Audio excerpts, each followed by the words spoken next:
bom dia a todos. É uma grande satisfação participar desse evento, a convite da revista Veja, da revista Exame, para tratar do tema A Revolução do Novo, numa dimensão em que as mudanças não são certamente tão abruptas e tão descontínuas como no campo da ciência e da tecnologia, porque o tema que me foi proposto aqui foi tratar do novo no campo da ética. A pergunta que o André Laos me propôs e que eu aceitei é se a tolerância zero com os desvios éticos veio para ficar. E eu já vou adiantar que a minha resposta é que, embora, sem dúvida, nós estejamos num mundo em que as exigências no campo da ética sejam crescentes, em boa medida por conta da inovação tecnológica, que torna tudo muito mais visível e tudo muito mais público do que era no passado, embora nós estejamos num mundo em que as exigências no campo da ética sejam crescentes, eu acho que seria irrealista imaginar que nós vamos alcançar, com base nessas exigências e em códigos de ética mais rígidos, nós vamos alcançar uma aderência absoluta às regras e às normas da ética. Ao contrário da ciência e tecnologia, onde você tem momentos de ruptura, momentos de descontinuidade, verdadeiras revoluções científicas, revoluções tecnológicas, pautaram a humanidade nos últimos 300 anos, não existe tal coisa na ética. Não há um momento súbito de regeneração, de revolução ou de mudança em que, subitamente, os padrões de comportamento, as condutas, a aderência a valores e normas se estabelece. Nós temos, assimetricamente, momentos em que há um colapso da ética. Isso sim. São situações muito definidas, como, por exemplo, a hiperinflação alemã, no início dos anos 20, em que, diante de uma situação de absoluta incerteza e insegurança, sobretudo, as pessoas abriram mão de padrões e de aderência a regras muito elementares da vida. Chegou-se, inclusive, a vender carne humana em açougue durante a hiperinflação alemã, para se ter uma ideia de como o colapso da norma ética pode chegar, até onde isso pode chegar. Exemplo recente também, o furacão Katrina, nos Estados Unidos, mostrou como, diante de uma situação de calamidade, de catástrofe e de muita incerteza, o verniz da civilização com o qual nós contamos pode subitamente ruir e levar a comportamentos de transgressão generalizada, com muita violência e com muito sofrimento. Saques, estupros, roubos e tudo mais. Então, há uma simetria no campo da ética. Em momentos específicos particulares, o colapso é uma possibilidade, quando há uma calamidade, quando há uma ruptura das condições normais de vida, mas não há precedente de uma sociedade que tenha dormido corrupta e acordado virtuosa. Isso não acontece. Bom, eu vou tratar o meu tema, que é vastíssimo, mas eu vou procurar aqui um esforço heróico de síntese, indo do geral para o particular. Eu queria fazer algumas observações de caráter mais conceitual, analítico, falando, em primeiro lugar, da diferença entre moral e ética, e, em segundo lugar, sobre o que determina o grau de adesão das pessoas às normas de conduta, e depois trazer essa discussão para a ética nas organizações e um pouco do contexto brasileiro. São muitos assuntos, eu vou tentar ser bastante sintético aqui e compartilhar com vocês para que depois a gente possa fazer o debate. As palavras moral e ética são usadas cotidianamente e de uma forma mais trivial como sinônimos, como palavras até intercambiáveis. Para quem estuda o assunto e para quem quer uma abordagem um pouco mais rigorosa, sabe que não há exatamente uma coincidência entre moral e ética. Períodos como o que estamos vivendo, de intensa mudança de padrões na tecnologia e na ciência, e de mudanças de percepção da realidade provocadas pela difusão das tecnologias de comunicação, períodos como esse que nós estamos vivendo, inclusive, aumentam a tensão entre o que é a moral e o que é a ética, como eu vou procurar ilustrar daqui a pouquinho. Qual é a diferença analítica entre moral e ética? Moral é um código de conduta compartilhado num agrupamento humano. É aquilo que é percebido como certo e errado por um grupo de pessoas. o que é proibido, o que é permitido, o que é obrigatório, o que é facultativo, o que é certo e o que é errado. Todo agrupamento humano, sem exceção, tem um compartilhamento de um código moral, de práticas que são aceitas, de comportamentos que são desejados e aprovados e comportamentos que não o são. A própria palavra moral vem do latim mores, costumes. É aquilo que é socialmente percebido como certo ou errado. Não há agrupamento humano que não tenha algum grau de acordo em relação a isso. Algumas interdições são, inclusive, universais, como, por exemplo, o tabu do incesto ou o tabu do canibalismo. São práticas banidas e interditadas nas mais diferentes culturas ao longo de milhares de anos. Isso é o campo da moral. Quão robusto é o acordo no agrupamento humano em torno do que é certo e do que é errado? Como todo mundo sabe, no campo do comportamento, ele pode ser variável, mais ou menos aderido. No campo cognitivo, esse acordo é muito robusto, é incrivelmente robusto. E a maior evidência disso, a maior ilustração disso, é o cuidado com que as pessoas que não praticam o código moral, o cuidado que elas têm em não se deixarem perceber pelos outros como não praticando o código moral. La Rochefoucauld dizia que a hipocrisia é a homenagem que o vício presta à virtude. O hipócrita sabe melhor do que ninguém o que ele precisa esconder dos outros para continuar impunemente fazendo o que ele faz e que ele não quer que os outros percebam. Portanto, ele reconhece implicitamente o acordo moral. E ele é muito cuidadoso em ocultar dos demais aquilo que ele sabe que não pode ser público, que não pode ser conhecido. Um grande filósofo inglês do século XVIII, um pouco depois de La Rochefoucauld, Joseph Butler, tem uma colocação que eu acho muito precisa em relação a essa robustez do conhecimento do código moral num agrupamento humano. Ele pergunta o seguinte: quer saber qual é a moral prevalecente numa dada sociedade? É muito simples. Observe aquilo que estão todos se esforçando por parecer que são. Honestos, competentes, confiáveis. Todo mundo sabe o que é bom, o que é certo, o que é correto. E daí o cuidado com que se toma conta, quando não é praticado, o cuidado que se tem em não permitir que isso transpire, que isso se torne conhecido. Bom, falei da moral. O que é a ética?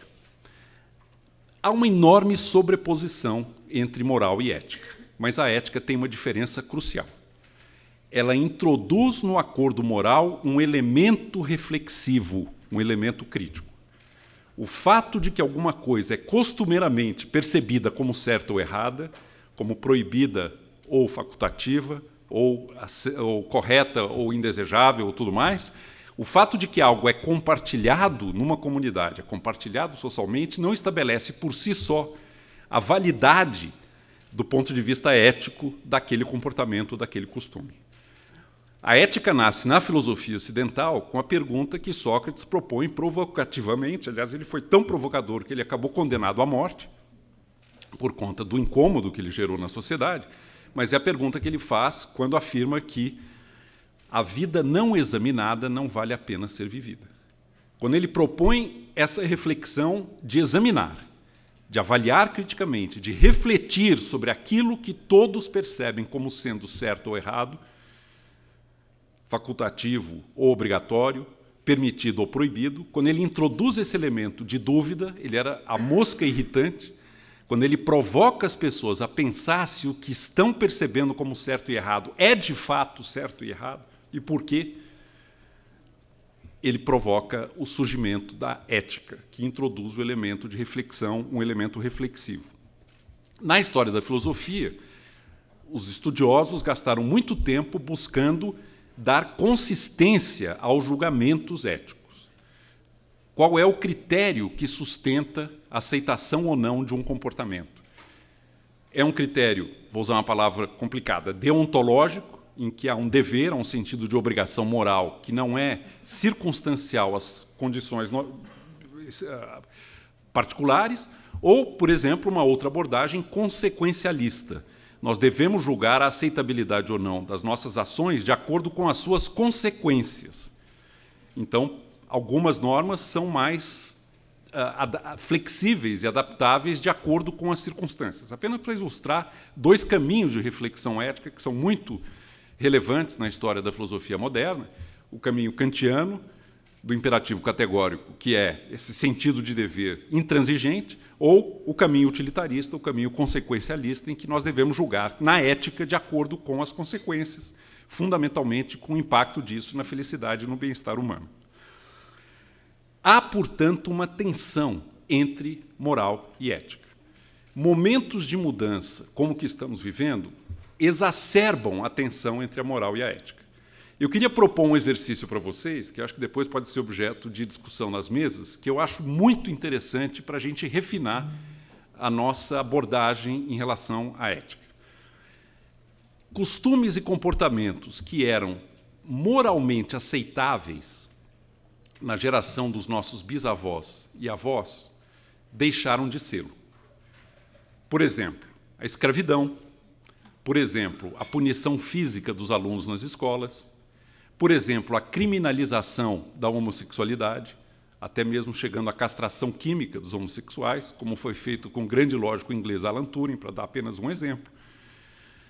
Práticas que eram corriqueiras, podia citar muitas delas, aos nossos olhos parecem extremamente aberrantes. A maneira como se tratavam as adúlteras no mundo do Antigo Testamento, que eram apedrejadas, por exemplo, nos parece alguma coisa exagerada, sem dúvida nenhuma. Essas práticas, aos nossos olhos, parecem muito aberrantes e nós, às vezes, temos até dificuldade em acreditar que isso tenha sido feito até mesmo no passado razoavelmente recente. Agora vamos fazer o exercício que eu queria propor para vocês. Vamos nos colocar no tempo, na geração dos nossos netos, bisnetos, tataranetos, olhando para nós. Quais serão as práticas morais de hoje que parecerão aberrantes e quase inexplicáveis aos olhos dos nossos descendentes? Ou será que nós chegamos a um apogeu, a um ápice de ética em que os nossos descendentes olharão para nós e falarão como eles eram bons? É praticamente certo que nós estamos aceitando como moralmente válidas ações, regras e comportamentos que parecerão extremamente condenáveis daqui a algum tempo. A pergunta que eu queria colocar para você é: quais? Quais são os campos em que as coisas saltarão aos olhos como verdadeiras aberrações invisíveis para nós mesmos? Eu acho que é um belo exercício para a gente tentar estabelecer exatamente esse ponto reflexivo, crítico, que a ética estabelece em relação à moral. O fato de que algo é aceito e compartilhado e praticado por uma comunidade, por um agrupamento, em nada significa que isso passe por um critério mais exigente do ponto de vista ético. Bom, eu queria falar agora de um segundo tema, que é os determinantes do grau de adesão às normas e às regras de comportamento ético. É observável na experiência humana que diferentes sociedades, diferentes nações, diferentes culturas exibem, revelam uma enorme variabilidade no tocante ao seu compromisso e adesão, aderência a normas de comportamento. Um grande lógico húngaro, criador do computador e da teoria dos jogos, que era o von Neumann, conta uma história que eu achei muito, uma anedotazinha, mas que é muito reveladora e uma percepção muito acurada dessa variabilidade do grau de adesão e da própria abordagem à questão da ética. Ele pergunta o seguinte: qual é a diferença entre o inglês, o alemão e o italiano? E a resposta que ele dá é a seguinte: para o inglês, tudo é permitido, exceto o que é proibido. Para o alemão, tudo é proibido, exceto o que é permitido. E para o italiano, tudo que é proibido é permitido. Eu acho que não preciso dizer aonde nós estamos aqui no Brasil. É o mundo latino. Mas, pois bem, de onde vem essa variabilidade do grau de adesão a normas de conduta? Os economistas simplificam as coisas e reduzem tudo a uma única variável, a um único mecanismo. Mas eu vou argumentar aqui de uma forma um pouco mais, eu acho, abrangente, completa, que não é apenas isso. A abordagem estritamente econômica da adesão a normas de conduta, e os economistas sempre pressupõem pelo menos o mínimo legal, eles nunca tratam de situações em que o mínimo legal não é acatado. Os economistas tratam desse assunto reforçando um mecanismo que é a submissão. E eu vou, daqui a pouco, dizer do que trata. Eu vou argumentar que existem dois outros mecanismos que são, eu diria, pelo menos tão relevantes quanto a submissão, que são a identificação e a internalização. São os três determinantes do grau de adesão, que é variável às regras e às normas de comportamento. O que nos leva a acatar uma norma de conduta? Por que submetemos as nossas ações a regras e leis externas, mesmo quando conflitam com o nosso benefício imediato? Considere-se, por exemplo, uma regra legal ou informal de convivência, como não roubar, não fraudar, não sonegar, não aceitar suborno, não mentir ou não violar um contrato. Notem que eu estou falando de regras, algumas formalizadas e codificadas em lei e outras não. Não existe, na situação normal da vida, uma lei que nos obrigue a ser pontuais. E ninguém sofre uma sanção legal por causa da não pontualidade, ou, em situações comuns, da mentira. No entanto, as pessoas, de um modo geral, com graus variáveis, acatam normas desse tipo que não são formalizadas. A ação fiscalizadora do Estado ou da direção da empresa jamais conseguiria, por si só, fazer com que essa regra seja acatada. A adesão das pessoas à norma pode ser atribuída a três fatores básicos: submissão, identificação e internalização. No caso da submissão, que é o mecanismo preferido dos economistas, a adesão à norma se dá por força da ameaça de sanção externa dos infratores. A punição é o preço do crime. Se existe um aparato de fiscalização, se a violação da regra é punida com multa, demissão ou prisão, e se o risco de ser pego existe, então a relação custo-benefício da transgressão pode ser tal que me leve a não transgredir a norma. A adesão à regra, nesse caso, baseia-se num cálculo racional. Ao mudarem os valores e as probabilidades de ocorrência, por exemplo, da punição, alteram-se também as decisões do agente. Dentro dessa ótica, o crime impune, se não chega a ser a própria virtude, é ao menos um excelente negócio. O apelo à sanção externa está tanto na relação entre o Estado e o indivíduo, como também em instituições como religião, família, escola e empresa. A religião, curiosamente, ameaça com uma sanção após a morte. Se você não cumprir nessa vida as regras morais estabelecidas pela religião, você pagará juros infinitos por isso na outra vida. Aqui nós estamos no campo da submissão, é o cálculo racional. A segunda forma pela qual o grau de adesão varia e que reforça mais ou menos o grau de adesão é a chamada identificação. A identificação é a adesão à norma motivada por sentimentos morais. Aliás, título de um livro do Adam Smith, que era professor de filosofia moral. Ou seja, pelo desejo de conquistar e manter a boa opinião dos demais e uma consciência tranquila. Respeito a norma porque as pessoas a quem prezo e admiro fazem isso, e eu me sinto bem pelo fato de que, como elas, eu também faço. Nós estamos falando aqui de uma rede de sentimentos morais como culpa, vergonha, pudor, arrependimento. O desejo de estar bem comigo mesmo e de comandar o apreço e o respeito dos demais, especialmente daqueles que são importantes para nós, a começar do círculo familiar, atuam aqui como incentivos ao cumprimento da norma. Um filósofo norueguês chamado Jon Elster faz uma observação muito aguda sobre a importância da identificação quando ele diz que, se a punição fosse apenas o preço do crime, ninguém sentiria vergonha ao ser pego. Ninguém sente vergonha quando faz uma aposta na loteria e perde. Mas quando você é pego fazendo alguma coisa que você sabe que não devia e perde o apreço dos demais e o respeito que você comanda dos demais e a sua própria tranquilidade de consciência, você sente culpa, arrependimento e sente vergonha. É curioso que nos países asiáticos, quando um político é pego em flagrante delito, ele às vezes se sente tão infeliz e tão envergonhado e tão humilhado perante os outros e perante si mesmo, que ele comete suicídio. No Brasil, ele se candidata de novo.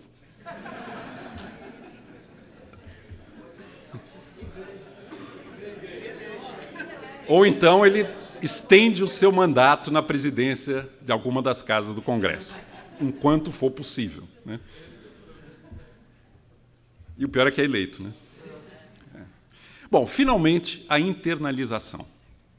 A internalização é o mais sofisticado dos três. Vejam bem, a submissão é uma questão de fiscalização e punição, a identificação é uma questão de sentimentos morais incutidos na família, a instituição relevante para a formação de sentimentos morais é fundamentalmente a convivência, desde a primeira infância, no âmbito familiar, aprendida mais ou menos do mesmo modo como nós aprendemos um código linguístico. O terceiro mecanismo de adesão é a internalização. A internalização é a decisão de acatar a norma com base numa reflexão ética. Respeito à regra porque acredito tratar-se da conduta sã e razoável. Entendo a importância da norma e estou convencido de que a vida em sociedade ou na organização a que eu pertenço, ou que eu lidero, requer o de respeito a um conjunto de regras de interesse comum. Parte dessa análise ligada à internalização é a ideia de que a generalização da transgressão, a partir de um cálculo racional de cada um sobre as vantagens de fazê-lo no seu caso pessoal, levaria a uma situação na qual todos terminariam sendo prejudicados pela deterioração da confiança interpessoal, da segurança nas relações, da eficiência e da previsibilidade das ações.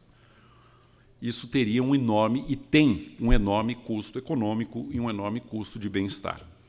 Se a identificação é fundamentalmente a família, a internalização é fundamentalmente a educação formal e a liderança dentro das organizações. É fundamental para um líder numa organização transmitir a importância do respeito ao código. Não adianta ele estar simplesmente escrito, mas ele tem que ser internalizado. As pessoas têm que entender que aquilo existe não para tolher, não para impedir que as pessoas façam melhor e que elas busquem aquilo que desejam, mas para que todos possam compartilhar aquele ambiente da maneira mais frutífera, com a maior eficiência, com a maior segurança, num ambiente de confiança interpessoal. Não é uma tarefa fácil. Eu vejo muitas empresas que fazem códigos de ética impecáveis, com um nível enorme de exigência, mas não têm a menor preocupação em tornar isso parte do DNA, parte do pensamento original e entranhado de cada um daqueles que pertencem e que convivem nesse espaço organizacional. Seria irrealista esperar que qualquer um desses três vetores ou mecanismos de reforço da adesão a normas de conduta qualquer um deles sozinho pudesse dar conta do recado. Na ausência de um mínimo de identificação e internalização, o poder coercitivo do Estado ou da empresa, por mais implacável, não é capaz de sustentar o respeito à norma.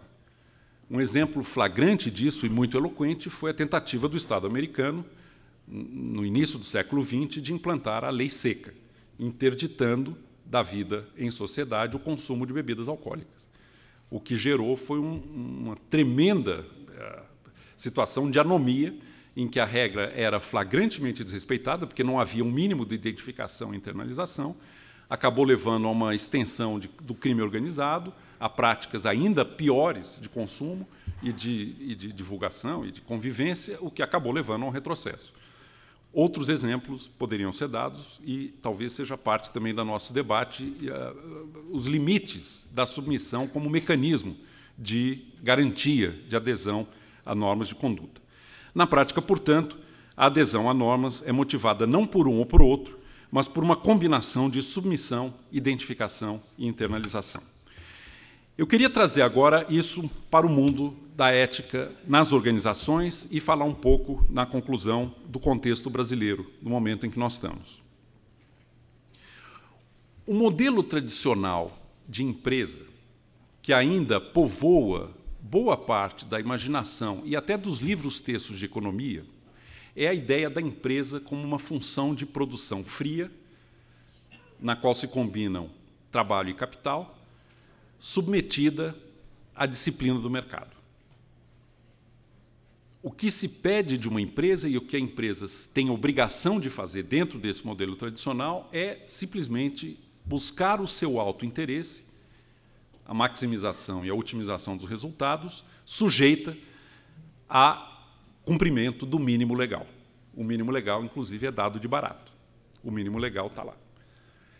Hoje nós percebemos que esse modelo tradicional da função de produção fria, a empresa submetida simplesmente à disciplina do mercado e perseguindo a maximização dos lucros, falha não apenas do ponto de vista ético, mas também, inclusive, do ponto de vista estritamente econômico. Quem melhor formulou a visão e o modelo tradicional de empresa foi o Milton Friedman, grande expoente da escola monetarista da Escola de Chicago, afirmando o seguinte: olhem que coisa, isso escrito mais ou menos na década de 70 do século passado. Poucas tendências, abre aspas, poucas tendências poderiam minar tão completamente os próprios fundamentos da sociedade livre, da economia de mercado, quanto a aceitação, por parte dos dirigentes de empresa, de uma responsabilidade social outra que não a de fazer tanto dinheiro quanto for possível para os seus acionistas. Isso é a definição estrito sensu da empresa no modelo tradicional de uma economia de mercado.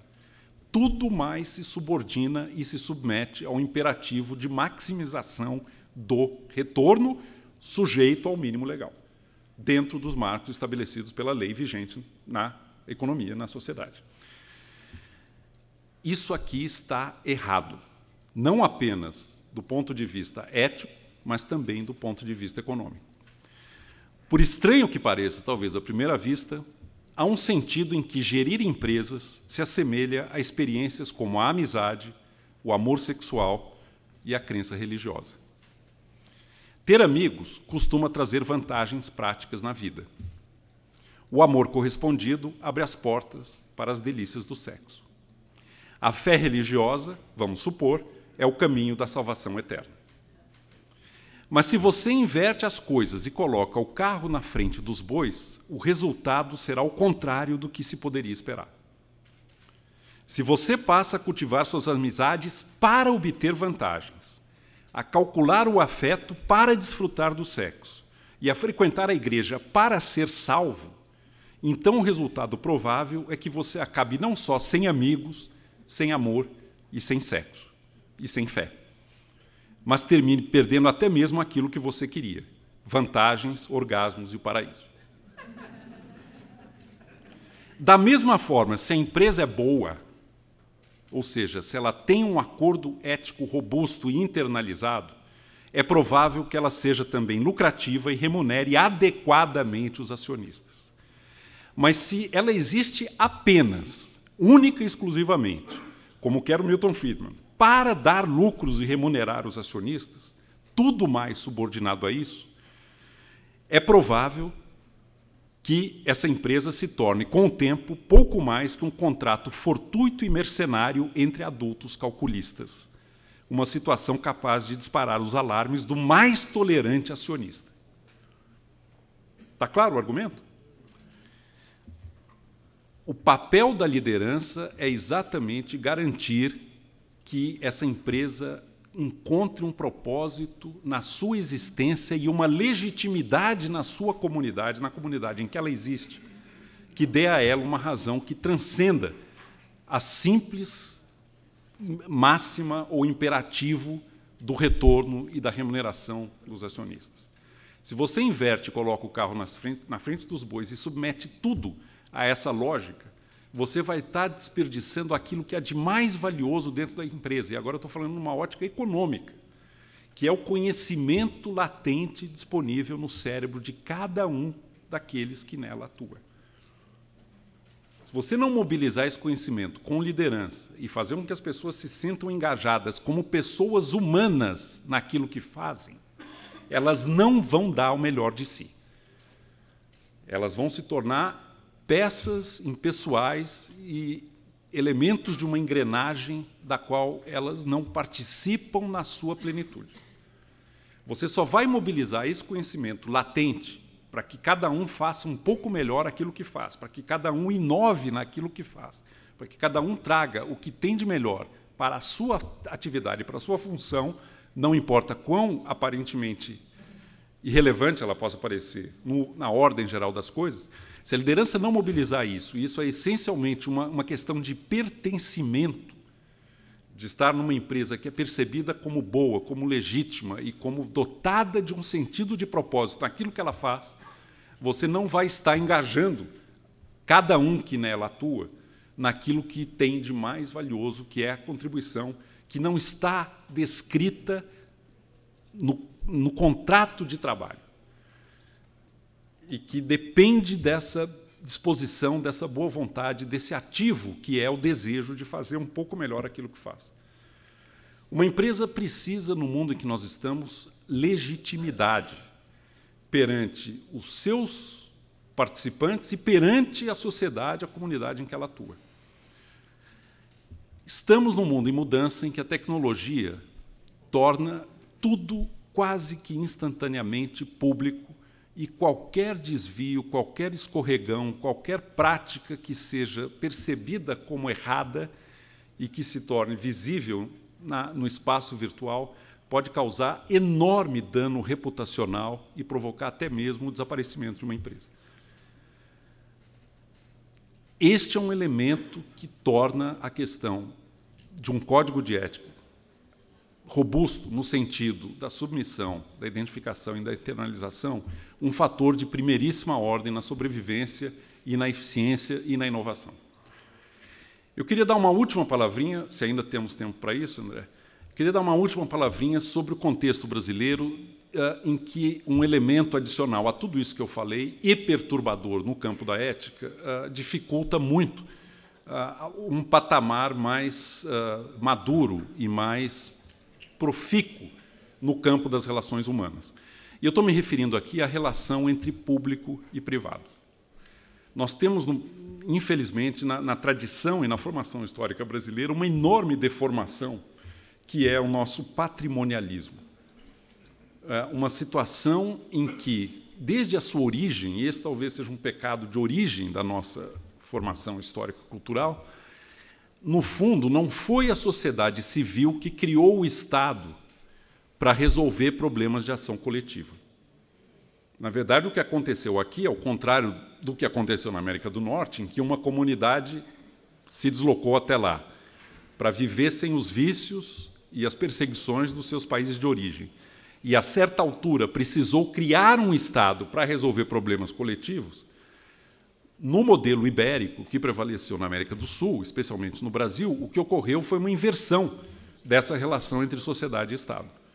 O que ocorreu foi a chegada aqui de uma coroa, portanto, de um Estado, de uma metrópole, que encontra uma terra praticamente aberta e disponível e que, para ocupá-la, para torná-la rentável, inventa uma sociedade, distribuindo glebas, distribuindo sesmarias, trazendo o trabalho escravo, dentro de uma ideia de que não é o Estado que existe para servir a sociedade, mas é a sociedade que existe para render tributos e prestar vassalagem ao Estado.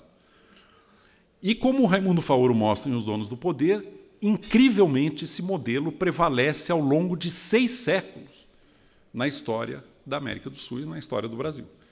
Nós ainda vivemos num modelo patrimonialista e que foi muito exacerbado pela experiência desastrosa do governo Lula e Dilma, em que o Estado microgerencia a economia e em que o Estado estabelece e cria verdadeiros condomínios de poder, inclusive no campo do setor privado, usando para isso do BNDES, para alcançar resultados que não se materializam, inclusive, do ponto de vista de crescimento, mas esse é um outro assunto, para alcançar resultados que incluem também a sustentação de um bloco de poder.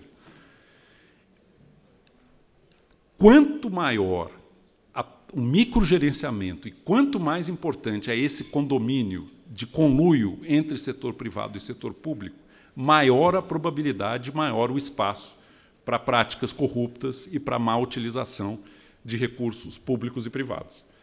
O que nós estamos vendo agora na Operação Lava Jato é o paroxismo de um modelo patrimonialista calcado em microgerenciamento e condomínio de poder. O que é razoável esperar de qualquer pessoa, e até mesmo de qualquer empresa, depende de duas coisas. Depende do caráter e das oportunidades com que a pessoa e a empresa se deparam. No curto prazo, o caráter está dado. O que pode mudar é o campo das oportunidades e das possibilidades.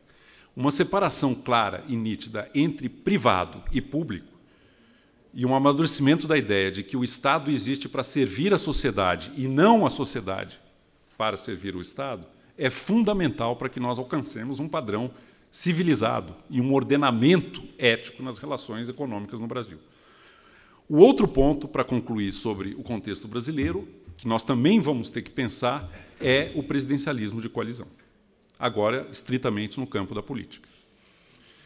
O modus operandi do poder público no Brasil, especialmente em âmbito federal, estabelece que, como não há uma estrutura partidária enxuta e não há uma maioria confiável com a qual o novo governante possa contar ao se eleger, ele é levado ao longo do mandato a fazer de forma crescente concessões e cessões de glebas do Estado, e é um Estado patrimonialista, para atrair e constituir uma base de sustentação, uma coligação que lhe dê maioria no Congresso de forma a poder governar.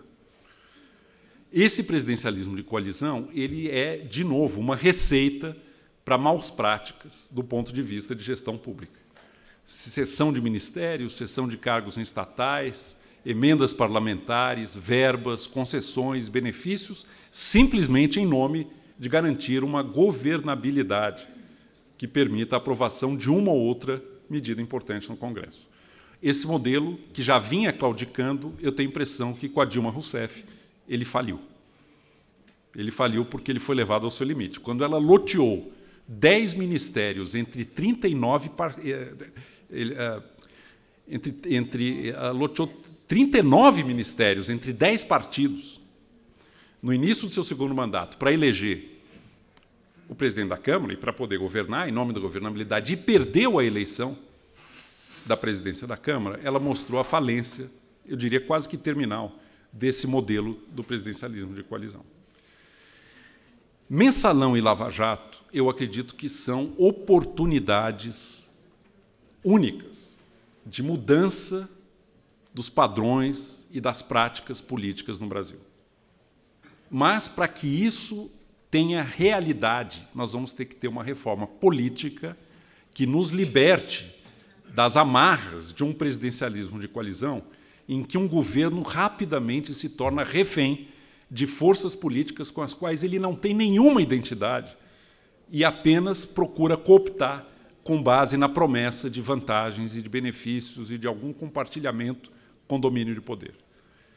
Se nós não estabelecemos no Brasil uma situação em que um governo tenha uma maioria estável num Congresso em que o número de partidos não é mais 28 ou 29, mas, digamos, 5 ou 6, com uma maioria com a qual se pode contar com base programática, ou seja, você vota não porque você tem expectativa ou já recebeu algum benefício, mas porque você compartilha daquela visão e daquela ideia de que isso precisa ser feito. Se nós não chegarmos a isso, infelizmente, todo o processo altamente salutar de apuração, de investigação e de punição, que começa com o Mensalão e avança maravilhosamente na Operação Lava Jato, eu tenho a impressão que nós podemos pôr isso a perder, porque o sistema acaba gerando novamente vícios de procedimento, vícios de conduta, vícios de incentivo que levarão novamente, em questão de tempo, à reprodução de práticas das quais nós queremos nos livrar.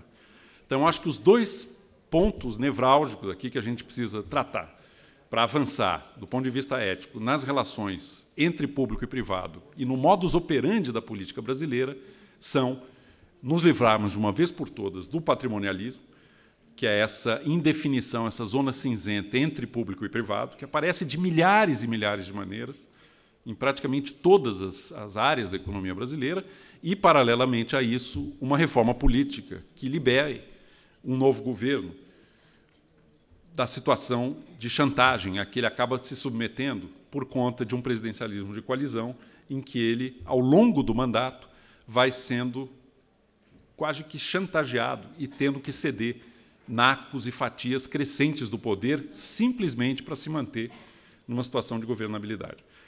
Acho que eu já falei o suficiente, André, e temos matéria aqui para debate. Obrigado pela atenção.